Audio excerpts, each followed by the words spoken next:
The following is a Comfortably Zoned Radio Network production.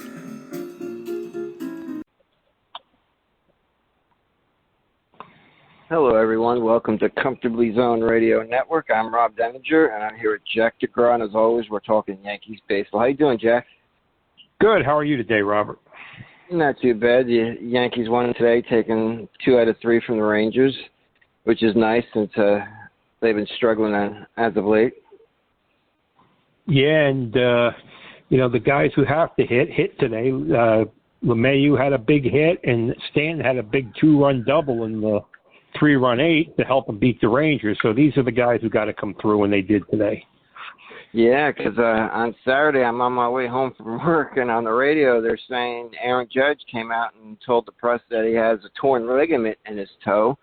And the Yankees today are trying to reverse course, saying, no, it's only a sprain, and all sprains are tears. It's just a matter of degree. So either you go with what Aaron Judge said, and it's a torn ligament, or it's a sprained toe from what Aaron Boone said. But either way, it looks like Judge is going to be out for a little longer than most people thought. Well, I seen a comment from, from a doctor, and he said, don't expect Judge back till early August at the earliest. Yeah, and I know the Yankees gave him a platelet shot or something to that effect to help with the healing, a second platelet shot in the toe. Well, from what he said, I believe Aaron Judge before I believe the Yankees. The Yankees always downplay injuries, and I know he's been working out in the pool. Swimming pool, and he wanted to get on the field and at least play catch and, take some dry swings, but he said he's having trouble pushing off his back foot. So, if you can't do that, you really can't play baseball. And I saw a stat today. They flashed a stat since Aaron Judge's last game, which I think was June 3rd or 4th. The Yankees are last in on-base percentage, batting average, runs per game, and on-base plus slugging. So without him, they're having trouble getting on base and scoring runs. Today they came through, but otherwise they've been struggling since he's been down. Yeah, and they've lost like 5 or 6 games, by 1 run. And, if you remember, even in the second half last year when Judge got hurt, they really struggled, and the same things happened, this year so far. Yeah, it's like I'm looking at the stats of the players, and even with Judge being out since June 3rd, he still leads the team in home runs and RBIs. I mean, the next person closest to him in home runs is Gleyber Torres with 12, and the closest person to him in RBIs is Rizzo with 37. So even with him out almost a month, his production is sorely missed. Yeah, I mean, if you look at the lineup every day, I mean, there's very few guys are hitting. Yeah. Looking at these, I mean, LeMahieu is having the worst year of his career. He's only batting .230. What's his name? Donaldson 125. Stanton batting 191. I mean, those guys are the guys you need to step up. Those are the ones that need to help carry the team with him out. Now, didn't last year LeMahieu did he have a foot injury? Yeah, I think it was his right foot, right? I think. Yeah, and it just shows you how hard it is to come, back from a foot injury. That's why they're going to be careful with the Judge. I remember. Jeter had the ankle, the foot injury, and Greg Bird had the foot injury. He's out of baseball now. That's like football players. Bart Scott, who does a radio show up here, his career was ruined from a toe injury, and Deion Sanders was hampered by a toe injury towards the end of his career. I know they're football players in a different sport, but having a toe injury can really affect athletes. Well, I know, just getting off subject, like Deion, I think he's had a toe or 2 removed. Yeah, he's been all over the news. Yeah, well, you've seen it. There was even talk of amputating his foot And it didn't come to that. He had surgery, I think, yesterday or the day before, and, they don't have to do that. But it just shows, it's not something that you take your time with it. Yeah, but, I mean, like Greg Bird, I mean, he was touted as the next first baseman for the Yankees, and then injuries kind of derailed all that. I mean, you feel bad for the guy.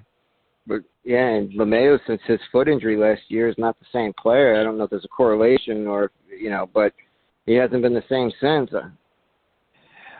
Well, I remember reading an article, Robert, when Greg Bird come to spring training, and this was after Jeter got hurt, with his ankle, had the big ankle injury, and Bird asked him, he goes, "How's your ankle?" He said, and Jeter said, "It feels like shit, but you don't let anybody know. You don't tell anybody." So, jeez, yeah. And Greg Bird I remember at the time, was considered the best hitting prospect in the Yankees organization. Yeah, I mean, he's not even playing this year. Maybe he's going to sit out a year and, heal and then try to make a comeback. But just goes to show you the foot injuries, toe injuries are no joke. Yeah.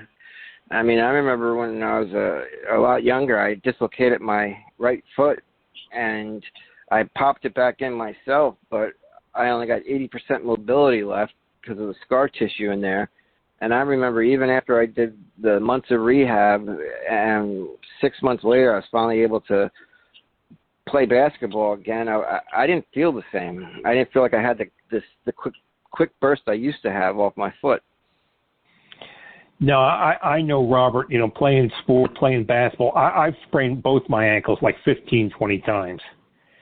Yeah. And once you sprain it or you hurt your foot, it's never the same. Yeah.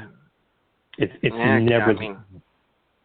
Yeah, and when I dislocated my foot, there's a lot of little bones in around the ankle, and one of them pierced the skin, and I got nerve damage on the inside of the foot. And my big toe, it feels like you need to crack. You know, sometimes when you crack your knuckle on your big toe, like you squish your feet, you can crack the knuckle. That's what my big toe feels like all the time. Like it needs to be cracked. So I can just imagine what these professional athletes must feel like. Yeah, I know what you're saying, Rob. I mean, I'll be walking sometime. I can hear my ankle crack. Yeah. Yeah. I mean, the wear and tear these guys must put themselves through. Well, it's every damn day. I mean, that's the thing. Every single day. Yeah, it's like I mean, growing up, I mean, players got hurt, but it just seems like the level to which players are getting hurt nowadays just seems a lot greater than it did in the past. And I wonder if it's because they work out year round and they're constantly grinding to get better, or to stay in shape, or to get stronger. Well, I think one of the things is, years ago they had to work in the off season. Yeah. So now they train pretty much, 12 months out of the year. And they really don't give their body much of a rest. Yeah. And that's like, yeah. Go ahead, Robert. Sorry. Oh no! Like I was going to say, I said bring this up a lot, but Pete Rose, they used to ask him, what did he do in the off season? He said once he put down a baseball bat, he didn't pick it back up until spring training. Meaning he didn't do anything during the off season except for play golf or tennis. Yeah, and I mean now they just work out all the time. I know down here when I used to live down by the Yankees there, I mean, they would, like after the season, the minor leaguers would come down, the major leaguers, they would start working out maybe, mid-November, and then they take a couple weeks off and for the holidays. And then, a lot of these guys are in camp down here in Tampa, mid-January. So it's like there's not a lot of off time, and the season's so long and stuff, and the Yankees always being in the playoffs. You really don't get you don't get much of a break. No, and a lot of players nowadays play winter ball, don't they? Especially the ones from South America or the islands and Dominican and whatnot. Oh yeah, that's how they make that's how they make their money. Sometimes they'll play 50 or 60 games in the off season down in Venezuela and the Dominican Republic. So there's not a lot of the minor leaguers do that, but That's how they make that's how they make their money. It's like one guy called the radio station the other day, and he was going on, and he'd go, what other professions can you see people make, the enormous amounts of money they make and only play a little bit of the season? Like, he was basically referring to Stanton. He says the guy gets a couple plate appearances, and then he's out a month, But a lot of the fans up here, they complain all the time about the injuries to the Yankees. Yeah, it's very frustrating, but if it relates to a baseball activity and you get hurt, like look at Judge. I mean, he got hurt, making a wall. Yeah. And something, Robert, I was looking yesterday. There was a baseball card in 1964 from Game 3 of the World Series when the Yankees lost to the Dodgers, and Pepitone flied out to Ron Fairley in right field. The Yankees lost the game 1-0. He missed a home run by maybe 5-10 feet. But Fairley made the catch right in front of where Judge, dislocated his home. This was like 60 years ago. And if you look at that fence, it almost looks the same. Wow. Like they don't have the padding. They didn't, they had very little padding then. And, it looks like they didn't have any padding. You had padding on the wall, but they didn't have padding down where he ran into it. So it's just freak injuries. Yeah, and the one thing I've noticed up here on the radio calls is they're not really upset that Judge is hurt. I think if he hurt himself a different way, then they might have been on him. But so far, a lot of the calls are players, fans upset about the other players not producing. It's like the fans aren't mad at Judge up here. They understand that a guy literally ran through a wall, so it wasn't like a normal baseball injury, Yeah. Mm-hmm. Yeah, well, that's something you can see. I mean, when a guy, fouls a ball off his foot, you can see that. But I guess just the wear and tear of playing every day, and then when you see Stanton like jogging around the bases and he pulls a muscle, that's going crazy. Yeah, I remember. No, go ahead. Now, I remember a couple off seasons ago, they would show like, Stanton and Luke Voigt, and they'd be like, pulling these huge weights and, lifting great amounts. And then after all these guys got hurt, they don't list them anymore. Yeah. They probably said, don't put this on YouTube or your Instagram or any of that other nonsense because you're getting hurt running the first base. The fans don't want to see that. No, and that's like the ones, even the fans calling, complaining about injuries. A lot of them have complained about, Stanton. Even though he's healthy and playing right now, they still talk about him as if he's hurt right now. It's amazing. I've never seen anything or heard anything like it on radio. It's fans complaining about guys like Stanton not being available, even though he's healthy right now. Yeah, well, the fans in New York, especially New York, they like to bitch about something. They always have to have something to complain about. And you have so many, you have so many radio shows and sports shows and podcasts. I mean, it's like every damn day practically. And you have to have something to talk about. So when you don't have much to talk about, you basically talk about nothing a lot. Mm-hmm. Yeah. And the fans every year is the same thing. Boone's got to go. Fucking Cashman's got to go. It's the same thing every year. And it's the same this year. They're complaining about Cashman. He's put together a right-handed hitting team and blah blah blah. They're not going anywhere. Cashman and Boone are not going anywhere. No, the only way the Yankees would consider to make changes if they don't make the playoffs. For a year. I think maybe a year would go by, but if it happened 2 years, then you might see changes. But until that happens, it's not changing. And right now the Yankees are, if the season ended tomorrow, they're a wild card team, I mean, the Orioles, Yankees, and Blue Jays right now are the top 3 wild card teams. And the Angels and Astros right now, the only 2 other viable teams fighting for the wild card at the moment. And the Angels in their last 10 games are 4-6, and the Astros are 3-7. You know, and so as long as the Yankees don't completely fall apart, they should make the playoffs this year. But we'll see what the second half brings. Hopefully, they can stay healthy. Yeah. You know, we were talking too about Donaldson. I think, Robert, they're going to slowly start phase Donaldson out. Yeah, it wouldn't surprise me. I mean, this is the last year of that contract of his, and he's only batting, like I said, $125 with 6 home runs, and I think 4 of the 6 are solo shots. So he's only got 8 RBIs on the year too. So, or no, 8 RBIs on the year. He's batting 125, 6 homers, 8 RBIs. So it wouldn't surprise me that they slowly fade him out. I mean, I don't, you know, he hasn't played the last, I think 3 games, but I still think you'll see him in the lineup 3 or 4 times a week. But I think if he don't start producing soon, you know, you're going to see, because you can't have everybody hitting 180. It's just no. Yeah, it's not tough to win games. It's boring as hell to watch and follow. It's just it's mind numbing. Oh yeah, I mean, like, yeah, he's batting $125. Stanton 191. Anthony Volpe's batting 195.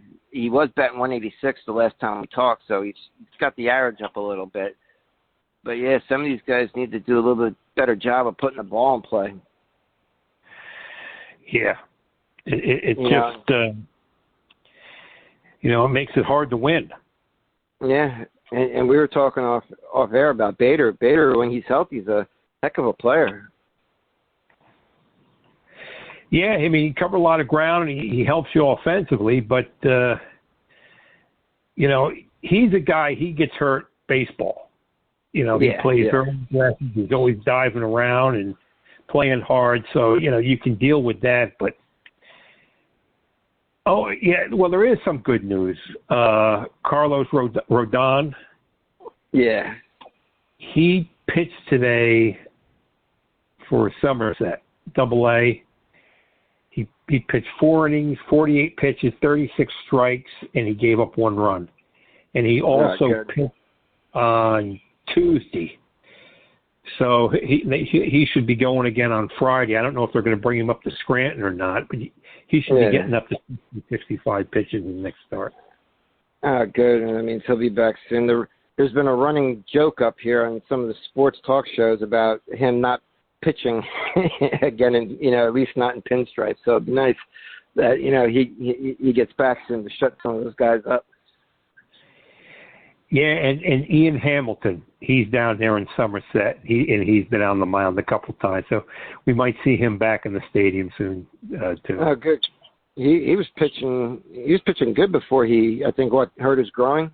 I think he had like a 1.25 ERA in 22 innings, I think. Yeah, hopefully they get him back, and you know, they'll get these guys back, and somebody else will get hurt. Yeah, I meant to ask you something about Anthony Volpe. Do you notice any difference in his swing compared to when he was in the minors to now in the big leagues? Well, there was something. He had lunch, I think, last Monday with Austin Wells, who's got like 11, 12 home runs in the minors. And Wells mentioned to Volpe that his swing didn't look the same. Yeah, so I think it's some. Yeah.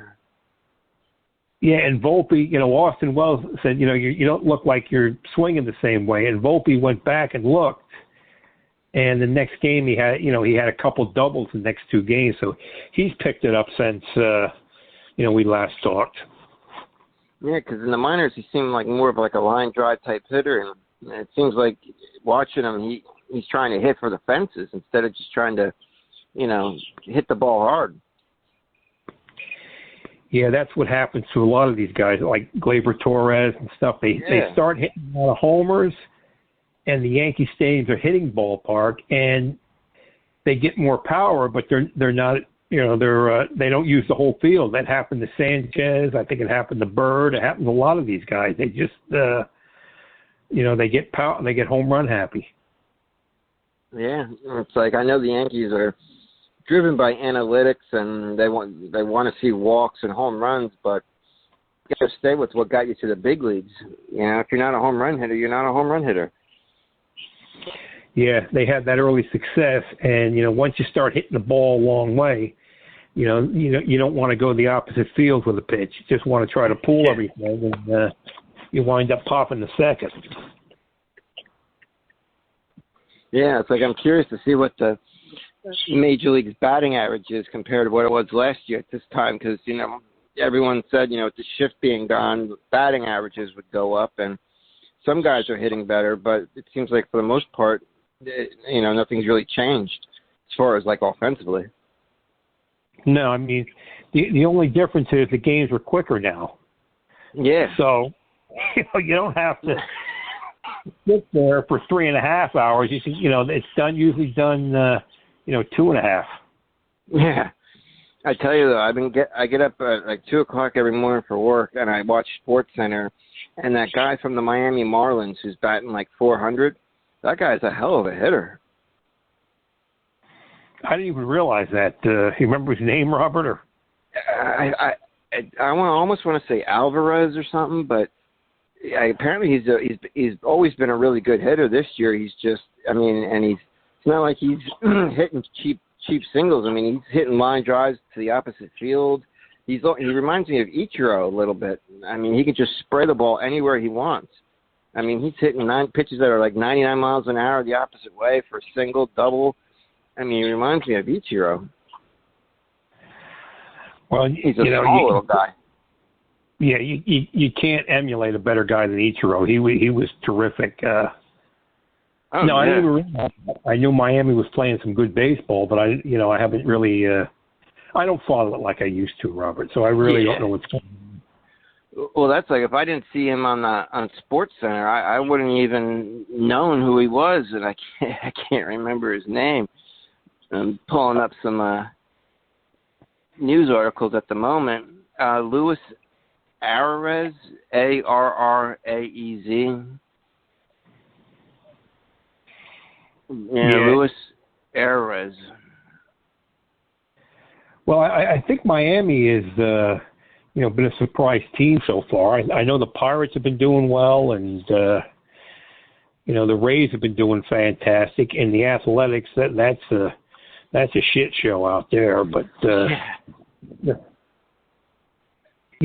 Robert, just a little thing about the A's. I know Ralph on this network is there. He knows a heck of a lot more about it than like I do about Oakland. Yeah. But the Athletics want to move to Las Vegas, and Las Vegas, okay, the A's are going to move. They don't even have a stadium. Yeah. Yeah, I feel bad for those fans. Yeah, where the hell do they play? I have no idea. Oh, they're going to play at a AAA field for, I guess, a couple of years until they build them a stadium. But from what I understand, out in Oakland, if they would just build the stadium there, maybe Las Vegas is just using that to get an expansion team. But baseball's not going to expand when they have Oakland having their problems, and the Tampa's always had problems. That's been going on since day one. But yeah. The Athletic franchise, I'll start with a little history here. When the Yankees were great, when they had Ruth, Gehrig, and Early Combs and all these, 29, 30, and 31, when the Yankees were fantastic, the A's won the World Series 3 times in a row. And, Philadelphia couldn't support the team, so Connie Mack had to sell his best players. And that went on for like over 20 years. And then the A's moved to Kansas City, and Kansas City sold all their good players to the Yankees. And then the A's go, Kansas City A's go to Oakland, and it's like this has been going on with this franchise for like 90 years.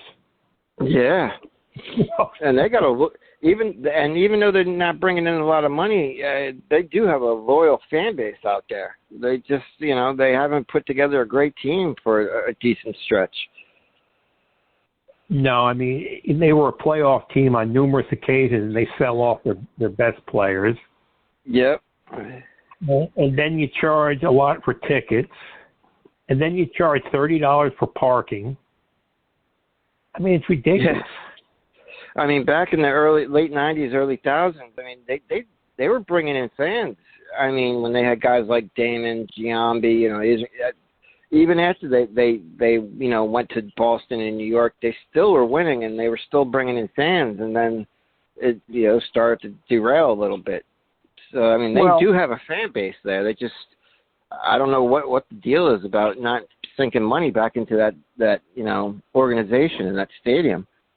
Well, the owner don't want to spend nothing. And, I mean, they have – when they were making the playoffs a couple of years ago, he got rid of all their best players. And now they nobody wants to go see a team that's going to lose 110 games.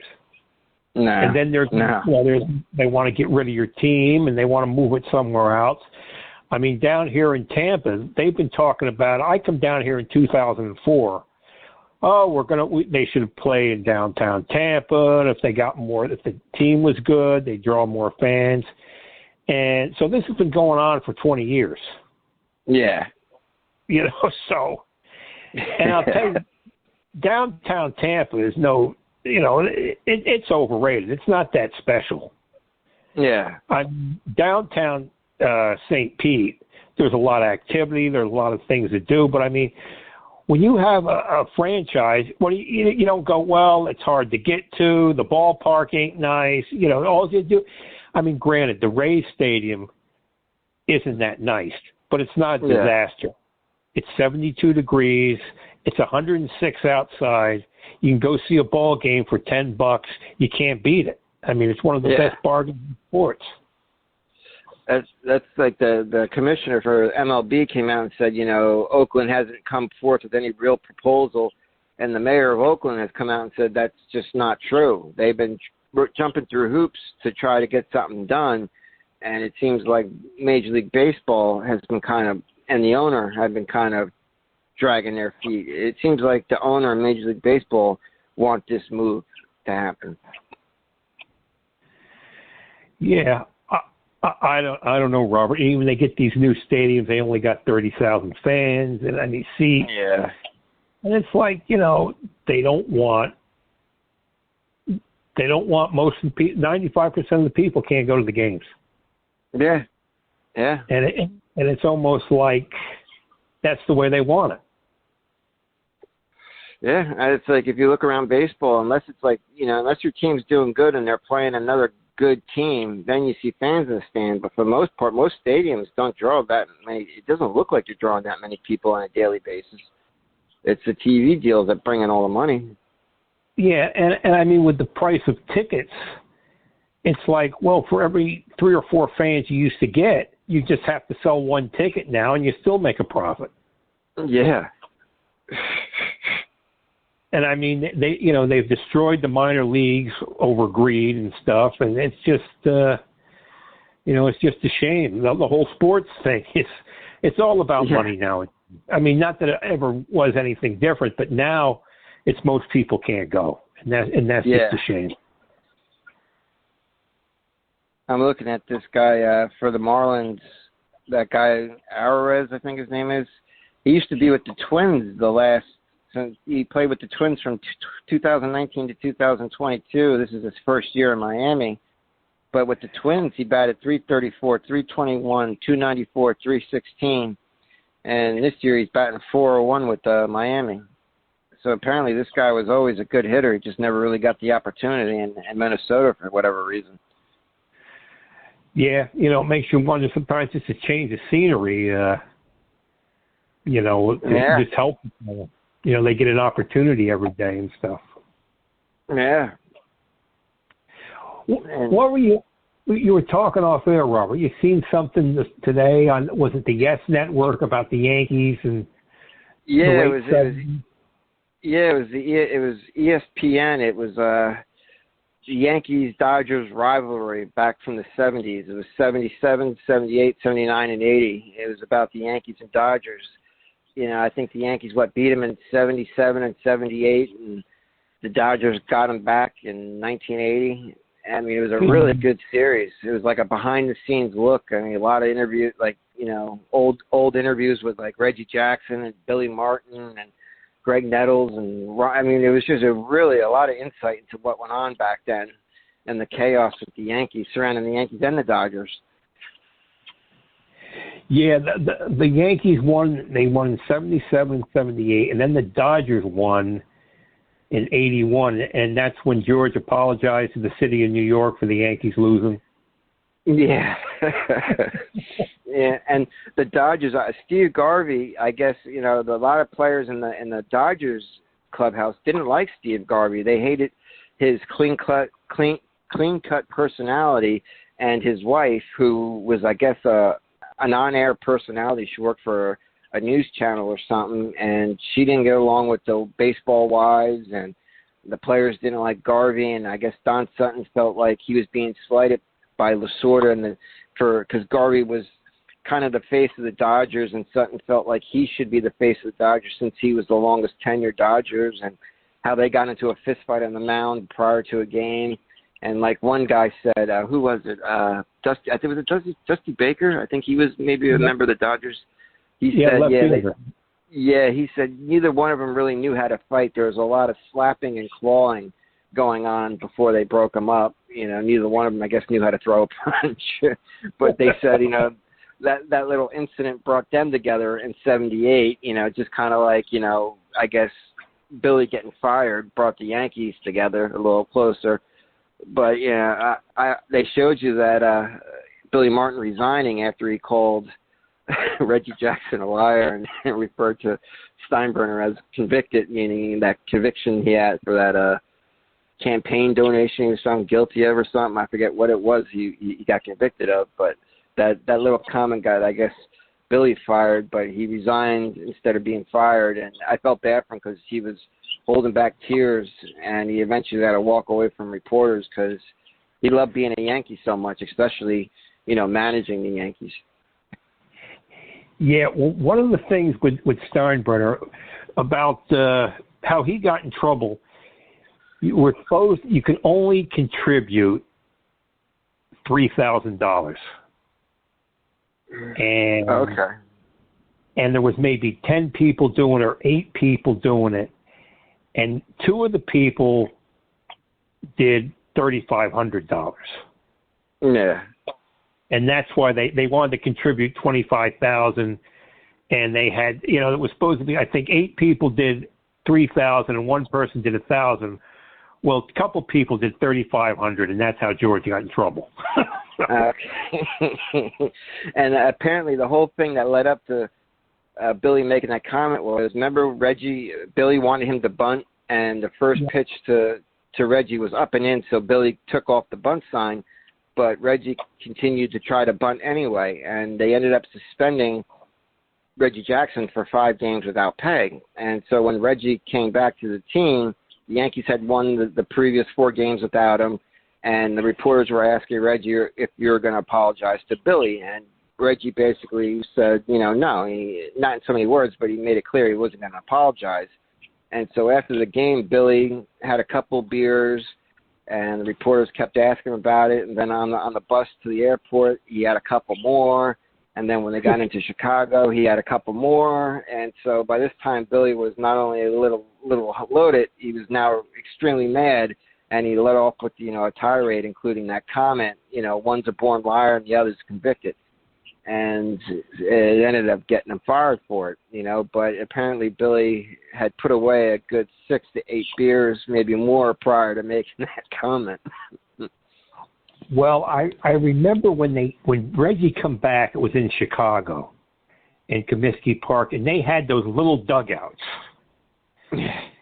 it's not like nowadays. If you want to stay away from the man, you just go to the other end of the dugout, and you're quite. Yeah. But although they were just like all on top of each other.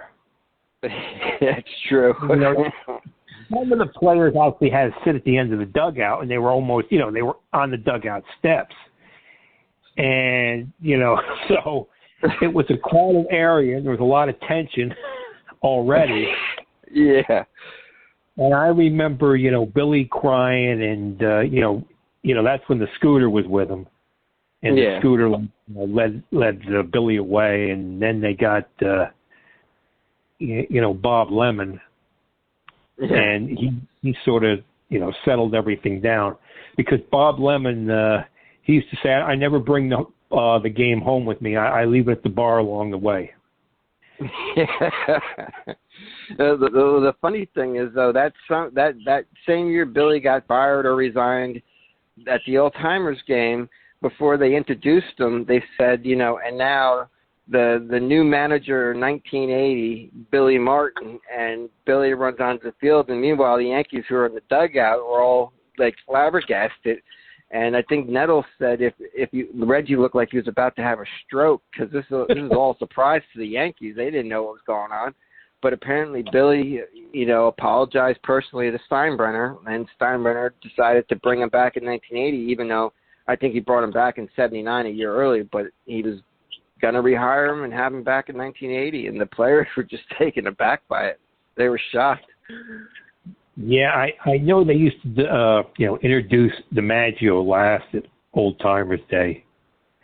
And when Billy come on the field, it's like Joe D was like, what the hell's going on? Yeah, the fans went nuts. Yeah, with this craziness. And I think, Bob Lemon was going to manage till then. And I think in the off season after 78, early 79, before spring training, his son got killed or something in a sand dune accident. Oh.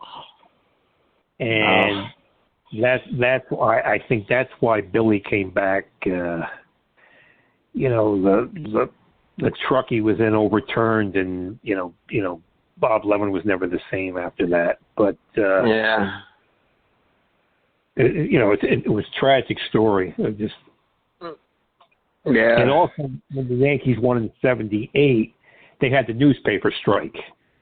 Yeah, that's also that was in the episode I was watching today. Yeah, that must have been nice for New York, the players at least. Yeah. You know what's funny, Robert? I mean, 1977, the Yankees won the series out in Los Angeles in 6 games, and Mike Torres was the winning pitcher.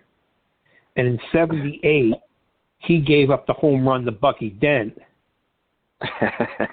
When Torres was with the Red Sox, the Yankees won the pennant. So it's just crazy how it's. It's like they were talking to Bucky Dent, like they lost the last game of the year and had to play a 1-game playoff, and he said that was the most tension-filled game they ever played. Was that one game, that playoff game, against Boston. And he says, Boston gave me a new middle name after that. To this day, he says they still call him that. I remember going to the Yankee games that week. The last day they lost to Cleveland 9-2. Rick Waits beat them. Catfish started, and I think Waits won 3 games against the Yankees. But I remember going against Toronto and Cleveland, maybe on a Wednesday, Thursday and a Friday, and Roy White made a great catch. But the Indians and the Blue Jays were the bottom feeders in the division. Yeah. And the Red Sox actually made a good comeback. I think Keon beat Toronto the last day 5-0 to get to have the playoff on Monday in Fenway. So it was a nerve-wracking game, that's for sure. Yeah. And that's like that's the year Guidry went 25-3 with an ERA of like 1.76. I mean, they were showing you parts of his season that year, and boy, he could throw some nasty stuff. Yeah, he had the great fastball, the slider. He was unhittable that year. That was just like one of the best 3 or 4 seasons you're ever going to see. I mean, 25-3, a 1.76 ERA. I mean, you're right. Louis, what do they call him? Louis. What's that state? El Tiante. Louisiana Lightning. Louisiana Lightning. Yeah, I'm talking about El Tiante. But yeah, it was Louisiana Lightning. And he used to ride around in spring training. He used to be like Yogi's chauffeur. That's great. And Greg Nettles, and Tommy Lasorda even said he turned around that series because the Dodgers were up like 2-0 in '78, and Nettles had that great game at third, robbing them of a couple extra base hits, or at least taking a couple runs off the board with his play at third. Yeah, that was, I think the third game was 5-1. It was on a Friday night. And Nettles, was just jumping, was an acrobat at third base. And the Dodgers would have had at least 3 or 4 more runs. He was, incredible that night. And then they come back, I think, on a Saturday, and Reggie stuck his hip out. Oh, yeah. On a double thumb ball. And Reggie did, the little Watusi or whatever, and he stuck his hip out. And he did the Macarena or something, and Lasorda come out and went nuts over that. Yeah, that was on the episode too, and you could see he didn't move out. He stayed in the baseline, but you could see he turned his hips to kind of, and you could hear the umpire say to Lasorda, he goes, he didn't do it intentionally, and Lasorda's like, the hell he didn't. But yeah, that brought in 2 runs. Was that right? 2 runs came in. Yep. Yeah. Yeah, a lot of reporters said that was it. After that, you kind of knew that it was the series was going to be over. That this was, the Yankees were going to win this series. Yeah, and I think on the Sunday, Jim Beattie, they beat the Dodgers. I think it was 12-2, and then they went out to Los Angeles and won it. I think Catfish won it. Yeah, I mean, Yankees had a really good team. I mean, Munson, Piniella, the player, Nettles, all the guys on that team. Those were some really good players on that team. Yeah, and Brian Doyle had the great World Series. Brian Doyle and Bucky Dent, they had the great World Series in one year. So yeah, didn't Bucky Dent? Had a big hit. Yeah, and Bucky Dent was the MVP of the World Series that year in '78, I think. Yeah, it could have been him or Brian Doyle. And Paul Blair had some big hits, and Sweet Lou Piniella and Reggie. It was Mickey Rivers. It was Figueroa. It was a great time. It was great, a lot of fun. Yeah, I wish I remember the name of that. It was a documentary that ESPN put together. I forget what it was called, Uncivil Rivalry or Civil Rivalry. But it was about the Yankees and Dodgers from '77 to '80, '81. And it was really good because it's all behind the scenes type of stuff. Old interviews, old stuff like that, clubhouse stuff that you didn't you normally don't see. And there was a comment that it was a lot of Reggie Jackson, and there was a comment where he made about the magnitude. He's the magnitude of me, and they were talking to him present day. And he was going on about it, the ego he had back then. And he's he can't believe he said the magnitude of me. And he looked at the reporter today and was like, bro, you're not that important, meaning himself, But it was a good insight into a lot of the players back then. Yeah, well, we were talking off air. Catfish said about Reggie. Reggie's the kind of guy who would give you the shirt off his back, but he'd hold a press conference before he did it. Yeah. Yeah, and Reggie said a year or two before, I guess, he came to the Yankees, Reggie said if he played in New York, they name a candy bar after him. And sure enough, when he's with the Yankees, they came out with the Reggie bar. And I guess the first game in '78, the first 25,000 fans in attendance got the Reggie bar. And when Reggie hit a homer opening day, the 25,000 fans started throwing the candy bars on the field. But like they said, you can't pick up 25,000 candy bars, so a lot of the candy bars are pushed to the foul line or the dirt in the outfield. Yeah, I remember that. It was against the White Sox. And the Reggie bar, Robert, was actually good. It was like a Baby Ruth bar. If you ever had a Baby Ruth, that's what the Reggie bar was like. Yeah, it was square. Yeah, there's a video of him eating the candy bar, and he's like, "Yeah, it's not bad." He goes, "These are roasted nuts in here." You know. Yeah, it was a really good. It was an hour-long documentary. It was really good because a lot of, like I said, a lot of behind-the-scenes stuff you wouldn't, normally don't hear about or see. Well, ESPN for the most part now is just a lot of horse shit. But when they want to, when they do documentaries and all that stuff, they're still fantastic. They can still do a great job when they do documentaries. 30 for 30, the top 50 athletes of all time, they're at their best when they do that. Yeah. And one of the highlights behind the scenes look was George Steinbrenner in the manager's clubhouse, and he's talking to all the coaches, and he's going on about how he wants the team run like a boot camp. And meanwhile, as he's going on to the coaches, the phone keeps ringing, and George keeps picking it up and hanging it up, and the phone keeps picking up, hanging it up. Billy goes to try to answer it. He goes, "No, whoever's calling, fuck them," And it was just funny, the insight into Steinbrenner, how he wanted that clubhouse run like a boot camp, and there was a lot of video clips of him not only talking to the coaches but the players. He'd have the players gathered in a circle, sitting on the grass, and he'd go on and tell them how, what it's like to wear pinstripe. It's a job to have, pride. And he was really serious about running that team like a boot camp.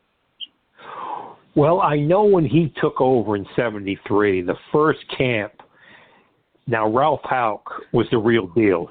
He was at Normandy Beach, so he was a war hero. The major was the real deal. Yeah. And, we would send Ralph Houck, number 1 needs a haircut, number 10 needs a haircut, number 17 needs a haircut. Yeah. And at the 73 season, Ralph Houck resigned. He says, because I don't want to go, I don't want to leave baseball, wind up punching the guy or something. Yeah. He resigned. Yeah, that clip of him hanging up the phone while he was talking to coaches, the thing he was talking about was how he wants the player's hair to be neat. And he was explaining why a player's hair should be neat. And it was just crazy. And Ron Guidry said one day he came into the clubhouse, they lost, and he said he was ripping him up and down, meaning Ron Guidry. And he's like, and then he pointed out 2 other players, and then when he left, Billy closed the door behind him, turned around and looked at the players and said, "Don't listen to a fucking word he just said."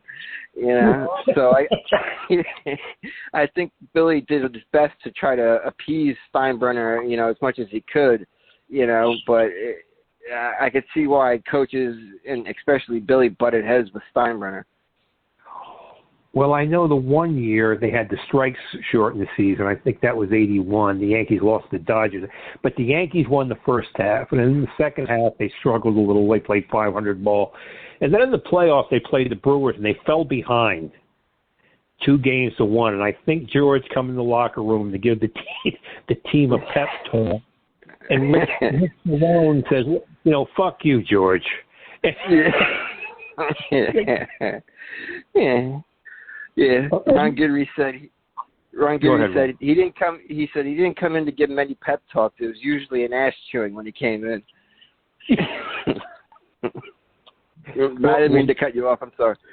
No, that's all right. We got some good stories to tell. We want to remember them. Don Zimmer, when he was with him and George used to be close. He used to go to the dog track together down here in Tampa. But they had a little, they grew apart. And one year, early in the season, the Yankees were 8-12, and they had a meeting after the game, and Torrey was in there, and Mattingly was in there, and Zim was in there, and Stottlemyre, and George is pounding the table, standing up. He goes, "If there's anybody in this room who thinks they've done everything in their power to make this team win, can get up and leave now." And Zim got up and left. That's great. I'm surprised everyone didn't get up and, oh my God. And I was wondering. I mean, Steinbrenner and Billy, they must have had a good relationship. I mean, he kept bringing him back. They must have been friends, or at least, they had to have a good relationship. Well, they were the same in a lot of ways, a lot of the same qualities. They didn't hold grudges. They were both fiery. They both wanted to win, and so they butted heads. Everybody wants to be the chief. Nobody wants to be the Indian. So that's what happened. Yeah, because there was one video clip where they were asking Billy if he's holding a grudge against Reggie Jackson, and like he said, that was yesterday. He goes, "This is a new day. I've moved on." So it doesn't seem like Billy's the type to hold grudges. At least if you listen to what he says. No, but it was it was a fun time because I remember going to games. You'd make up your mind the last minute, and you'd go in, and so that was. And they were terrific teams. With just a fun era, something that it's not like now. Yeah. That's like the Yankees. They got coming up. They go out to Oakland for 3, then they go to St. Louis for 3, then they come home to play Baltimore for 4 and Chicago for 3 before heading to the All-Star break. I'm surprised, Robert. The Cardinals are really struggling. The only reason I mention that is, a friend of mine. He's a AAA pitching coach with the Cardinals now. I heard from him the other day, and it just reminded me of you sent me that clip a couple weeks ago of your brother's son taking pitching lessons. Yeah. From Mark Leiter, is it? Yeah, Mark Leiter, yeah. I haven't seen him pitch yet, but the pictures my brother sent me, he looks like he has good mechanics, and he's one of the best players on his team. He's, their star pitcher, and apparently he's pretty good at the plate, too, in the batter's box. I have to go see him play one day. No, I remember, you sent me a couple of the videos, and I mean, he looked... he looked like a pitcher out there. He just didn't look like he was just throwing the ball. He really had the mechanics down.